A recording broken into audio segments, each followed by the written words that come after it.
Last week I did actually talk about how I reckon we can make things that just by looking at them. We can make things if we can see them. So I looked at a notebook and I thought, I can make that. And it didn't go very well. It didn't look very good. Then I took it apart, I dissected it. I really thought about it, and then I made this, which is a lot nicer, you know. This is the notebook that I took apart right here. It's a cheap one I brought in a Chinese shop in Malaga. And what went wrong on the first notebook I tried to make, a hardbook one, which is this one, is I didn't have a piece of grey board for the spine.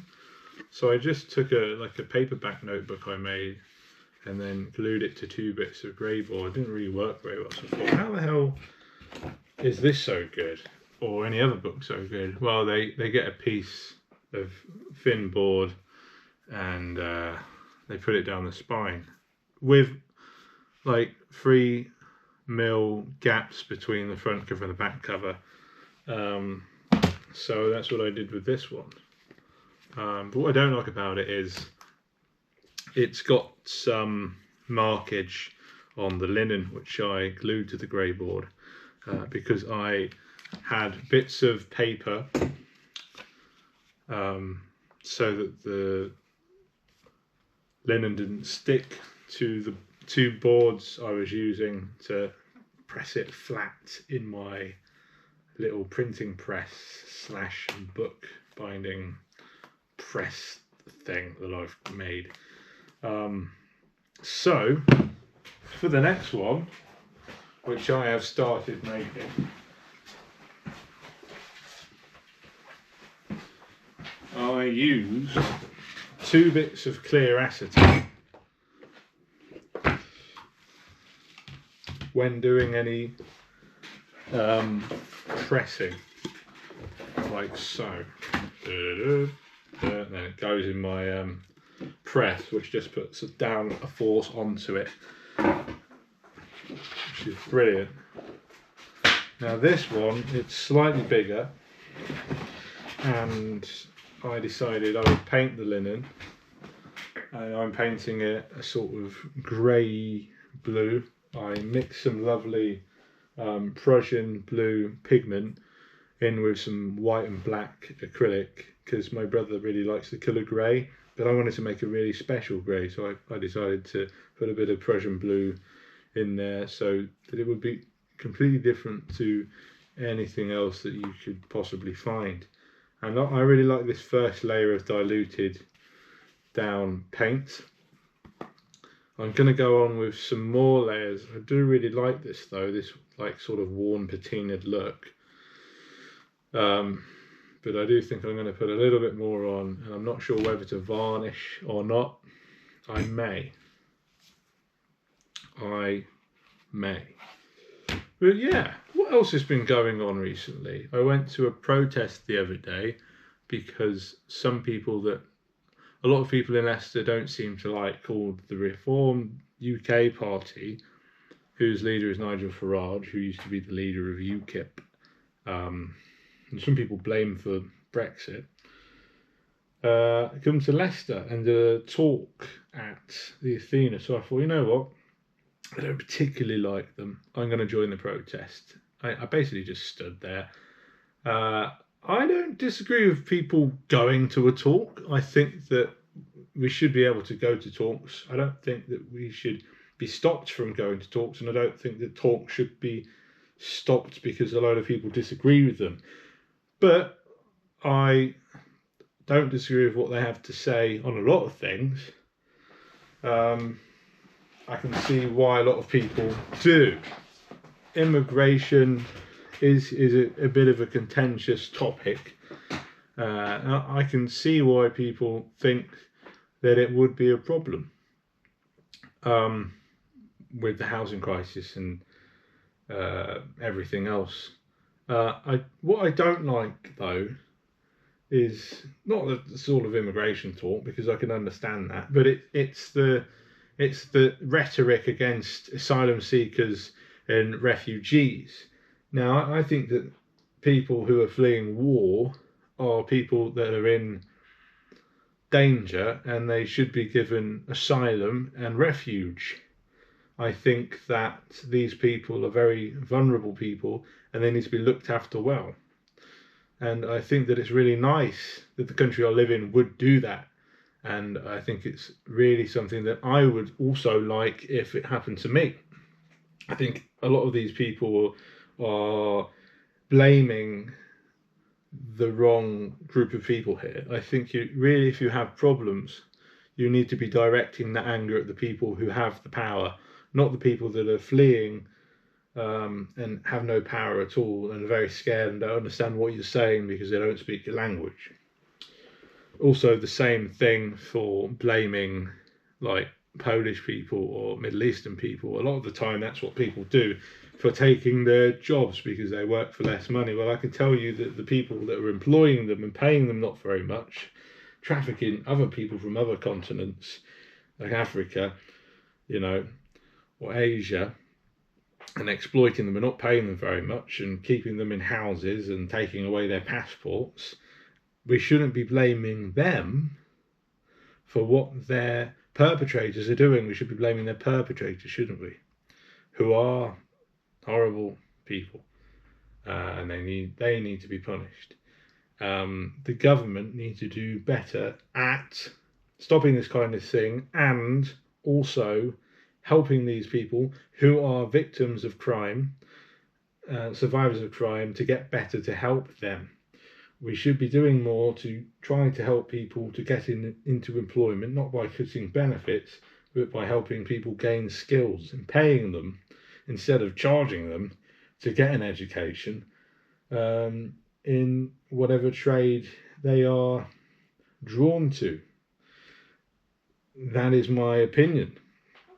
I think it's a very good one. But yes, I think it would be quite nice to maybe draw something on the cover of this as well. So I might start that.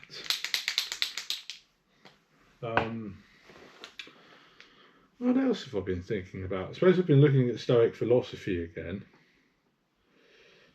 which is really nice. Have you? Oh God, yes, it's very nice. Yeah, very nice, yes. Since I was really into the virtues of Stoicism. So you've got justice, temperance, courage,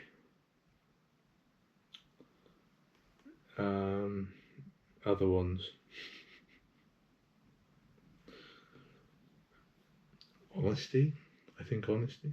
Not quite sure actually. So this is 13 centimeters. Half of that 6.5. 6.5 is going. Okay, I don't know what I'm doing. 3, 10. Oh God, who knows?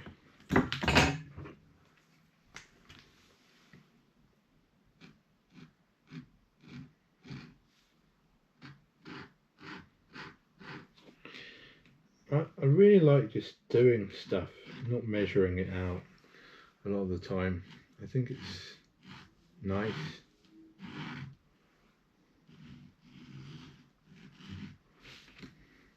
To do that.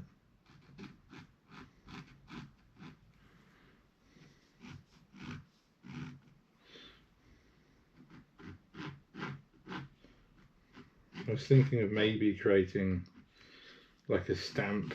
I could maybe make a stamp and stamp that on with lino onto here. But yeah, I don't know.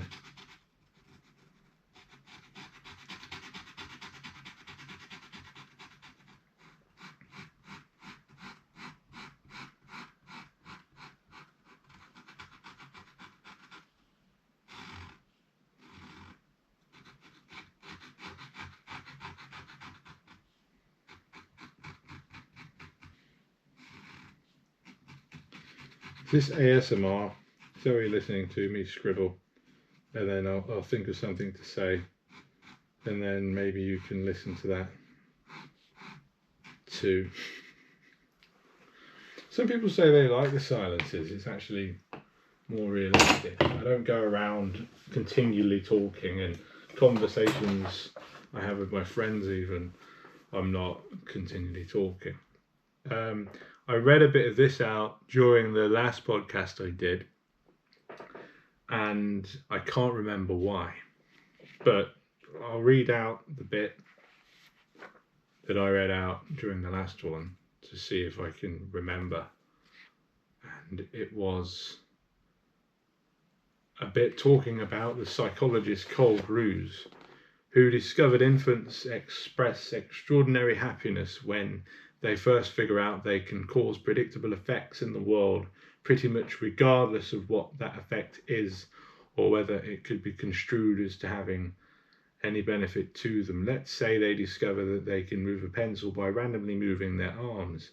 Then they realise they can achieve the same effect by moving in the same pattern again. Expressions of utter joy ensue. Groos coined the phrase "the pleasure at being the cause," suggesting that it is the basis for play, which he saw the exercise of powers simply for the sake of exercising them.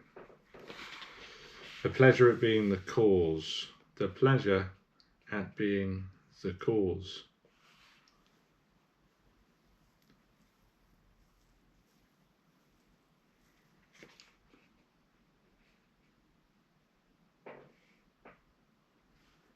The discovery has powerful implications for understanding human motivation more generally. Before Groos, most Western political philosophers, and after them, economists and social scientists, had been inclined either to assume that humans seek power simply because of an inherent desire for conquest and domination, or else for a purely practical desire to guarantee access to the sources of physical gratification, safety, or reproductive success. Groos' findings, which have since been confirmed by a century of experimental evidence, suggested maybe there was something much simpler behind what Nietzsche called the will to power. Children come to understand that they exist, that they are discrete entities separate from the world around them, largely by coming to understand that they are the thing which just caused something to happen, the proof of which is the fact that they can make it happen again. Crucially, too, this realization is, from the very beginning, marked with a species of delight that remains the fundamental background of all subsequent human experience. It is hard, perhaps, to think of our sense of self as grounded in action, because when we are truly engrossed in doing something, especially something we know how to do very well, from running a race to solving a complicated logical problem, we tend to forget that we exist. But even as we dissolve into what we do, the foundational pleasure at being the cause remains, as it were, the unstated ground of our being. Groos himself was primarily interested in asking why humans play games. Oh, this is a good bit I've highlighted. A human being unable to have a meaningful impact on the world ceases to exist. That's what I was talking about last time. I was talking about how to be happy. I've heard this on another podcast. I think it was Andrew Huberman. He had a guest on that said this. But anyway, to be happy, you need two things. You need to have agency and you need gratefulness in your life. Agency, I suppose that's a great definition of agency. Being able to have a meaningful impact on the world. Being able to be an autonomous being, to be able to cause and effect, to do an action, right? That's what agency is. I can make this book. I have agency. I can push that thing over there. And then gratefulness is being grateful. I've been writing in my journal recently that I've been writing in there recently just to try and overcome worries and things in the mornings and in the evenings. In the mornings, just to sort of get things out, plan the day ahead, just think about what I want to do with the day. In the evenings, not all evenings, but in the evenings, to reflect on what has happened in the day, to help me process before I go to a sleep. To a sleep is a place. To a sleep in imagination land. I like to reflect on the day.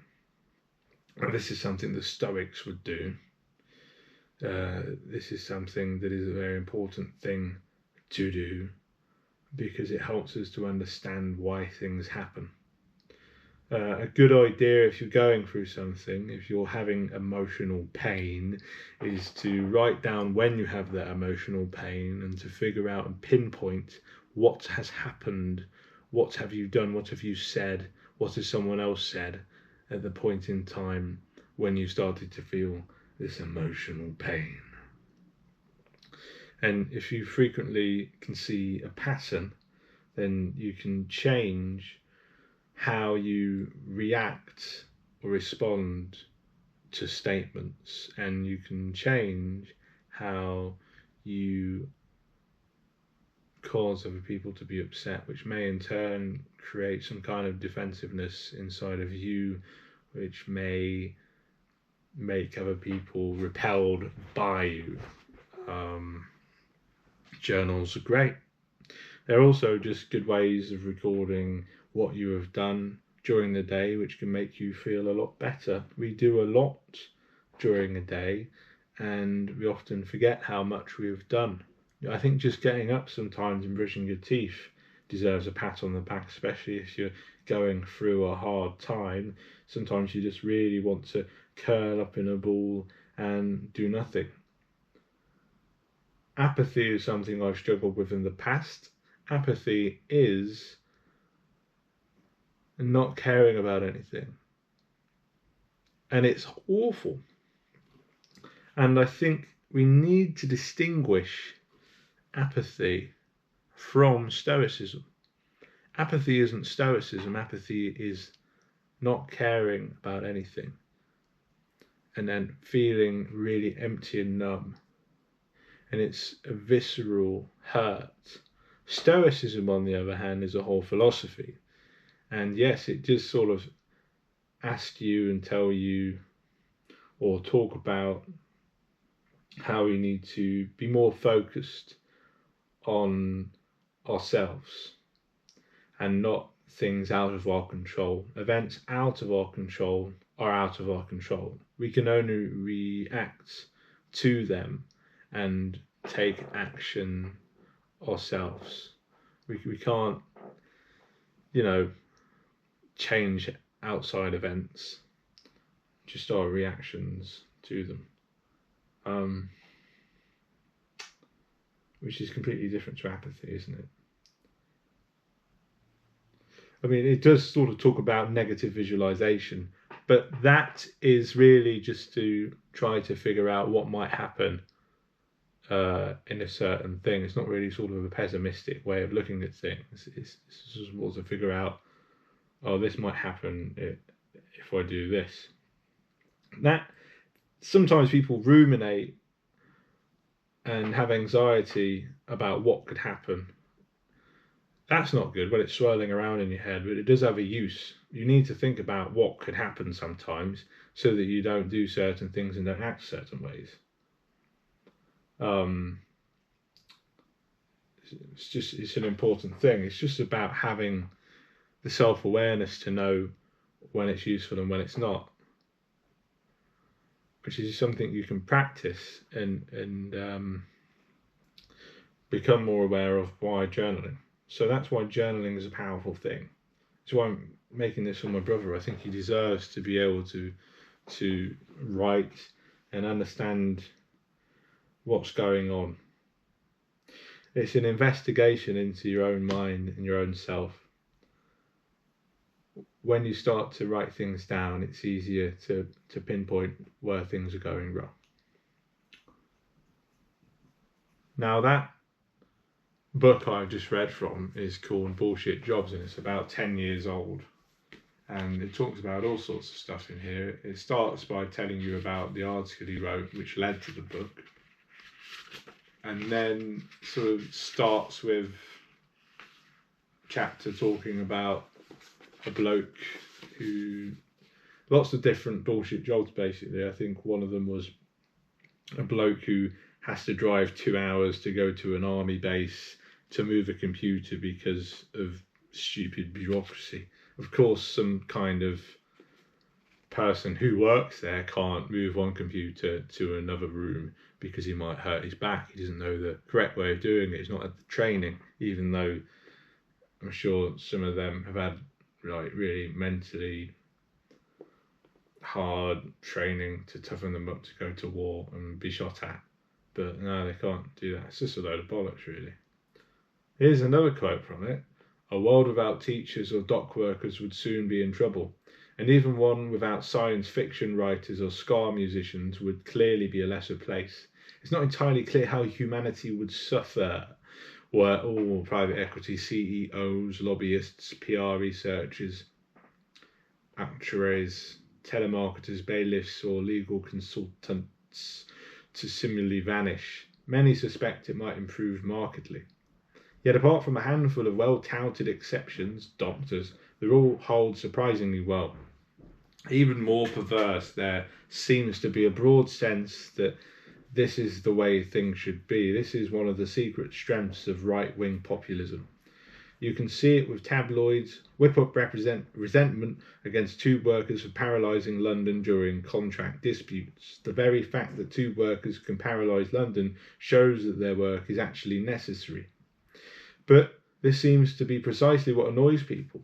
It's even clearer in the United States, where Republicans have remarkable success mobilising resentment against school teachers and auto workers, and not significantly against the school administrators or auto industry executives who actually cause the problems for the supposedly bloated wages and benefits. It's as if they are being told, but you get to teach children or make cars. You get to have real jobs. And on top of that, you have the nerve to also expect middle-class pensions and healthcare. Real productive workers are relentlessly squeezed and exploited. The remainder are divided between a terrorised stratum of the universally reviled unemployed and a larger stratum who are basically paid to do nothing, in positions designed to make them identify with the perspectives and sensibilities of the ruling class, managers, administrators. They really don't do anything, managers and administrators. They don't know how to do anything. What is managing? We don't need them. Yeah. I think that's just brilliant, isn't it? Again, just sort of a good argument to what I was saying earlier, to who to aim your hate at. I don't think hate is good, but if you're going to hate anyone, the ruling class, the managers, the administrators. Of course, a lot of managers and administrators aren't earning millions of dollars. It's the people above them who aren't doing anything at all, who just own companies and have wealth managers and aren't really particularly good at doing any kind of manual labour at all. They might start gardening and they might start painting and shooting and stuff for fun, and they have no idea what the real world is really like, which is why Stoicism is good for them also. I mean, Meditations was literally written by a former bloody emperor of Rome, so I think it could be helpful to these people. But I think that what they do is they take from it, and it just makes them better able to be arseholes and exploit and profit even more of people without sharing their wonderful monies with everybody else. But I'm not saying I want some kind of communist state. I think that would be quite terrible. So I visited a post-communist state a few months ago, and I don't think it worked very well there. There were some good things that happened. Literacy rates went up, and I suppose, yeah, that's all I can think of. It didn't really end. A lot of people died, kept in labour camps and things. Not good. I think capitalism in theory is good, and I mean I'm pretty glad that I'm able to do what I do. I think that's a pretty good win. It's just that it could be better. It's certainly better than communism so far. Yeah, I think it's good because we are free. I know it doesn't really feel like it when you're in a minimum wage job or something. And what's funny is in those minimum wage jobs you will work a lot harder than in professional jobs. Professional jobs. Well, depends what you call a professional job. Like I think being an artist is like I'm a professional artist, but it's not really what I define as a professional job. I'm talking about people that work in offices and stuff. A lot of them work minimum wage. Maybe I'm talking those managers and administrators and things who are earning a bit more, who don't really seem to do much. They're probably fucking stressed out, really, in the grand scheme of things, with all their emails and stuff. But these wealth divides are really awful. I just want everyone to be able to have enough to live comfortably and not to have to be desperate. I think that's what all of these different political systems cause. They cause people to become desperate enough to have to work. I mean, under communism, I think it's like you all have to work. You have to do it. It's like a sacred thing. Whereas I don't think it is. And I think that people who don't, there's nothing wrong with them. I think obviously we all have to sort of put a bit in, but not all of us. I think what I do is good. It helps people to better understand themselves. I think that's what I do as an artist, is to help people better understand themselves so they can better themselves and not want to kill themselves. So I think that's good. I think that some jobs give that too, this sense of contentment and achievement of making something. So I'm making things because, especially if they're useful, like a notebook or a journal or a book. A painting is useful too to people. It can help in contemplation and mindfulness, in idea generation, and that's important to create a curiosity in your mind so that you can have more wonder and magic and start to see that more. It can change your perspective, see that more in the real world. It can really change your life sometimes. A song can give you the shivers. It's great. A poem can too. A painting can too. Film. Podcasts, we all love them, to have them on in the background when we're doing stuff. You just hear something and you're like, yeah. New media. It's brilliant. I love it. Band I like at the minute is called Benefits. I like the name. I like Benefits. Do ya? So you like Workside Freeloaders? Workside Freeloaders? You mean people who would rather just do nothing? Idle people. I don't think they are idle people. They're just doing something other than what you think they should be doing. But what exactly are you doing, and is that helping society to get better, to grow? Is growth good? Well, my mate said that constant growth is what cancer is, you know. It's what it is, isn't it? It's like, you know, fucking tumours growing. Fucking tumours growing, you cunts. You fucking cunts. Mixing whites. And I'm putting white paper in this book just plain, not lined. I think plain paper's nice.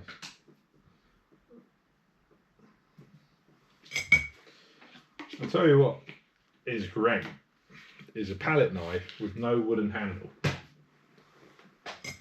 That's what I have right here. Oh, I'm doing this right onto my overalls. That's why I'm wearing them. You can get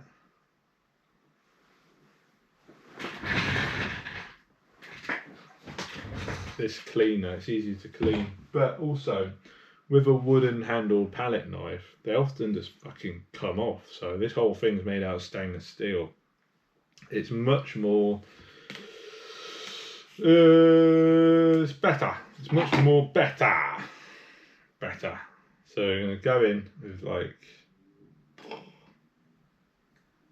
yeah, a little bit of black in there. And then I've got a bit of Prussian blue on there.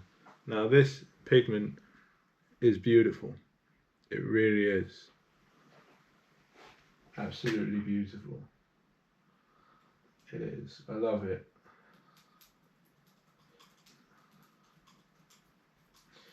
I love the colour. I love the colour. I love the colour, mate.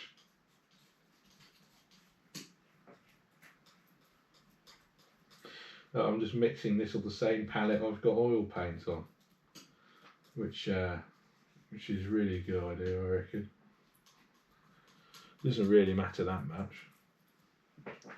Or does it? I'm not sure. Let's see what the battery's like on here. Oh, I better plug this camera in. 32 minutes in. Wow. There we go then. Well, hopefully it's charging at the same time. I've just tried to connect a wire to the camera. I don't know if it's still charging or not while I'm recording this, but we'll keep recording. And yeah, I can't even remember what I was talking about before. I absolutely can't and don't remember.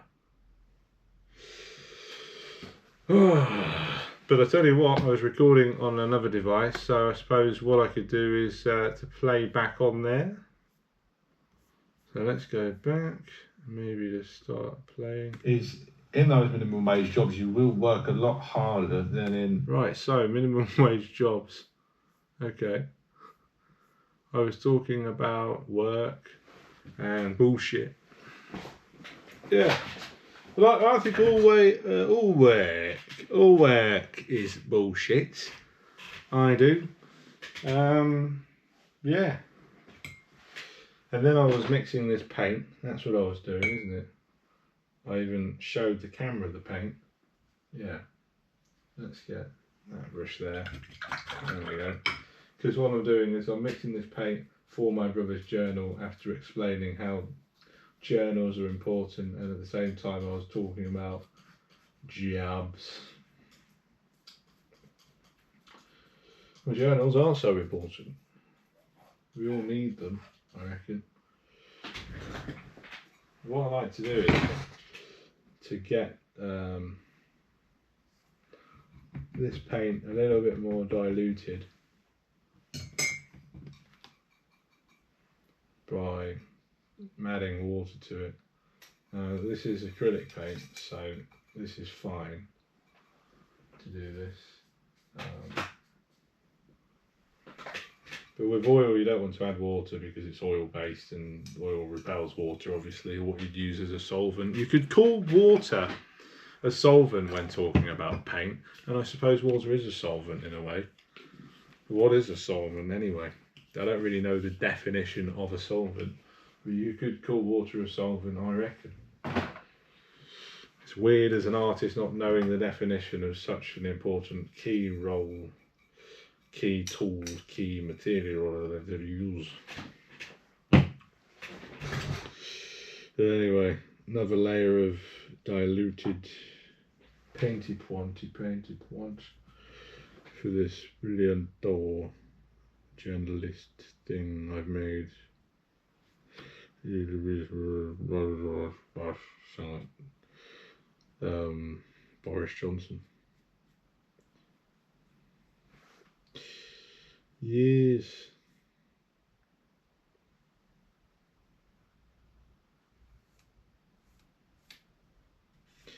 It's green, it's grey, it's blue. I think there's lots of different types of grey, and I like them. I like grey. What I don't like is those houses, those new builds, those restorations of houses that look really grey and boring. A lot of people take the piss out of them and say, "Oh, look, a typical British fucking family live in those types of places," and yeah, I think it's such a shame because it starts to look like they have no character at all. All the period features are sort of blocked out by this disgusting grey. I do not like it, but grey is an important colour, especially in Britain, especially in England, Scotland. You know, it's what we see most of the time. I tell you what, an overcast day is a good day for photography, especially portrait photography. Yes.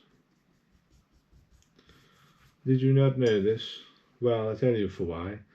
Basically, the clouds are diffusing the sunlight, so you get a nice sort of soft light that is perfect for a portrait or picture of something else that has soft tones. Yes. It's not a I don't know, abrasive light. The overcast day, the cloudy day. Yes. There's a great show about vampires. I can't remember what it's called. Maybe it's called People in the Shadows or Just in the Shadows or something like that. And Matt Berry is in it. He's a brilliant actor. And I like the way that he pronounces words. Yeah, yes, very Prince Charles, that one. Very sausage fingers. Yes, indeed, indeed. I like this whole patina look. I think it's good.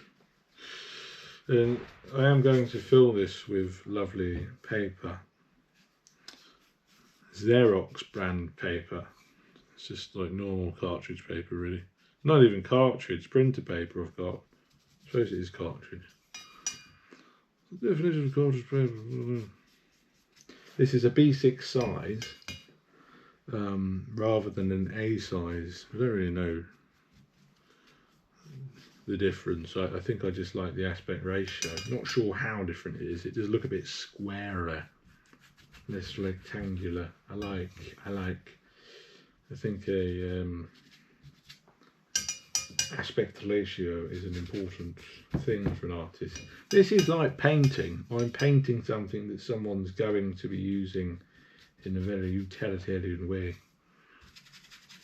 If you like me to make you a notebook or a sketchbook, it will cost quite a lot. This linen is of artist quality from Russell and Chapel, and I've used it to make a cover for this book. This is labour intensive work. You can go and buy a notebook for £2 or less, even the hardback one in the sales. So yeah, but it's nice, and I'm using materials that will otherwise just be thrown in the bin. These are all offcuts, so it's good. I even like to use packaging paper in this one. I really like the way it looks when you cut it in a very square way, and you can see all the wrinkles in it. It's got a lovely tactile feel, and it takes ink really well.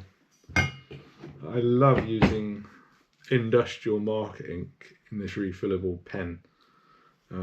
As you can see, it's really like bloppy, and that's how I like it. I mean, this ink does that on most thin, cheap shit paper that I like to use. But yeah, and what's also good about using a paper that's not white or black is like you can use that as a mid-tone, so you can add like a lighter colour onto that, and I like that. I like working on a mid-tone rather than on white sometimes, because it gives you that different way of making and whatever. Yeah, so say I could use a pink to like the highlights, not a pink, and then whatever, maybe a white, which I have somewhere. But yeah, bash, bang. Doesn't this look pleasant? Yes. It's an incredibly easy thing to make, and I would say to everyone who is thinking about making something to try and go and make it, because you probably can. Minimal effort. You don't need a lot of tools, sewing needle, some PVA, the ability to go like that, some scissors, and spare fabric. Grey board is just like the bit of card on the back of notebooks, so you can use that. It's good to use thicker stuff than thinner stuff, but you can laminate it, i.e. take two thin bits and put them together with glue, press them in between two pieces of wood with some clamps, some G-clamps or something. You don't even need a printing press, book press thing that I've made out of wood. You can just use two bits of wood and G-clamps. Very easy, takes up less space, even better idea. Yeah. Incredible. Getting really into my exercise this week. I am going to try and run every single day. I'm edging long distance running by only running around 2 miles every day, and I'm going to do a set of pull-ups too. I think only doing a set is great because I can use that muscle group again the next day because I didn't wear it out. And over time, I think if you did that consistently, you might become quite strong without much effort. You don't have to put that much effort in, I don't think. I think really that would prove how consistency overrides intensity. Intensity just causes injury, especially with beginners. Don't go all in, oh, I can lift that. It doesn't mean you should. Lower it, do more reps. Do more reps. Don't do more reps. Bad. Shit. On it. I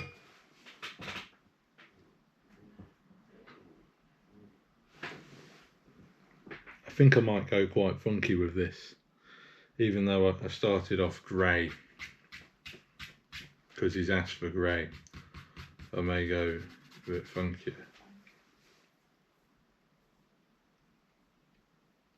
Yeah.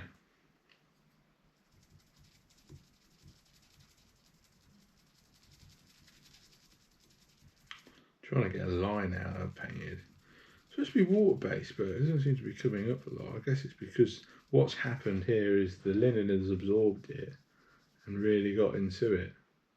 So it's harder to sort of get rid of that mark.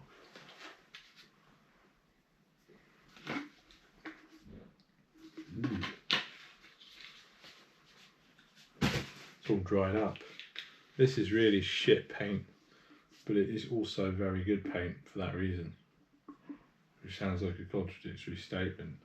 But what's good about using cheap, in quotes, shit materials is that you feel less precious about them, hence you'll use them without really thinking about it and create better stuff, because when you don't think, you become in this weird flow state and then you make stuff you wouldn't otherwise make.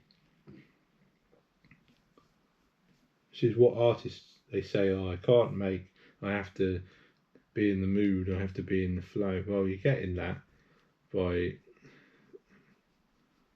enabling it, by turning it on. How do you turn it on? You need to figure that stuff out. And so again, journaling. What got me into that state? Was it drinking that certain type of wine? Was it doing this certain type of routine? Was it using this certain material? For me, I kind of just force myself to get in here, and then I can make.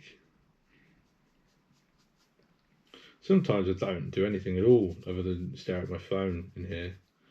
I think a lot of people are like that. But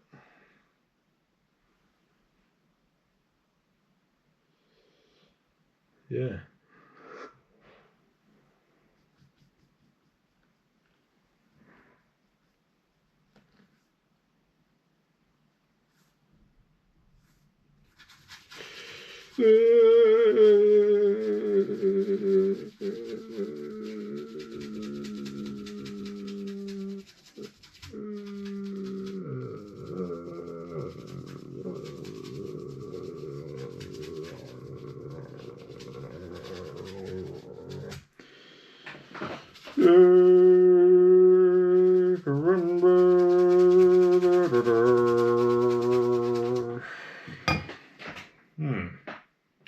I like it. It is a painting. It is also a notebook. It would be fun to paint and then to stretch and glue, but I think gluing on it, the paint gets in these recesses I've created by folding and manipulating the fabric, which shows the process and material, it emphasises the process and material of making the thing. So I've created a patina by just making it the way I did. Patana. Lines, grooves. A lot of people are into, say, salvage denim, and they like to not wash it for 6 months. Same thing. It's process art, it really is. It's art that shows the making of itself within it, which is a good example of this, but I really love to see wear on things, which is why I love my brass craft knife by Swan Morton. So they've stopped doing the brass craft handle thing. Instead they only have a stainless steel one now, which doesn't really patina in a nice way. And I really do like the brass one. I love old things, slightly damaged things even. I've got this beautiful pencil shop that I got in the Netherlands in a thrift shop. It cost a few, how many euros? €3.70, and it works perfectly. Sharpens my pencils incredibly well, and the colour of it is phenomenal. This was put in the wrong way, I think, because it's slightly cracked. But as I said, it still works. I don't care about that. This hole here is where you would have put a piece of metal that you clamp to a table so it didn't move. Brilliant design. And they're going for like 20-30 quid on eBay in a state, the vintage ones. But I'm not about to sell it. This is a tool that I really enjoy using. Making things, enjoying the process is important, and I think that's why I like patinas on things. My girlfriend brought me this belt buckle because I collect Harley Davidson motorcycle t-shirts. Really good. And it's got a beautiful patina on it. It's vintage. It's got wear on it, you know. I like it. Beautiful. Made in Taiwan. Brass. It's good. You can buy natural leather that's not been dyed, and then make things out of that, and all of the oils on your hands turn it into a really beautiful object that is distinctively yours. You know, when this great love of things that are worn and used. I think it's incredibly important to use the things you buy And when you buy it, you don't buy it. Too many people do this where they spend lots of money on clothes and they're afraid to wear them. You should buy clothes and forget about them. You wear them and you just forget about them. You take time and effort to get ready to look suave, and then you forget about it. You just live your life. They'll wear down and get wrinkles in and holes in, and you can repair them, and that shows that you've respected the garment, and they look better with wear. These fancy t-shirts that cost £500 do not look better with wear. They look shit. This sort of primp and no, it's not primp and proper. It's shit and trotter. It's just fucking awful. Just represent fucking essential t-shirt rubbish shite. I fucking hate it. I buy t-shirts from like the 80s, 90s and early 2000s that have a bit of wear on them and they look nice. These ones will never look nice because the graphic design on them is just awful. It's awful. They don't understand. They understand type and stuff, but that stuff looks better on products like medicine boxes and packets of olives, not t-shirts. I don't want to walk around advertising a product that I've already bought. It doesn't make any sense. Why are you advertising a brand? You pay to advertise a brand. You are a walking advert. I hate it. But I do it too. I've got small logos on things that I have. So I like advertising things that I like. They're just not fucking clothing brands owned by millionaires and billionaires. And that's just fucking sausage munch, isn't it? Yeah. Bollocks. Vulgar too, I suppose some people would call it. Maybe I don't get it. I used to do that where I'd wear all that stuff, and I suppose I've got clothes that I wear for exercise, but you can't really help it. It's a mark of quality, but I want to see that mark on the inside, not on the outside. I suppose the worn look on old tools and things that still work are a sign of quality. Things that are still about after 100 years, that's still got a use, still useful. That's a sign of quality, not a label.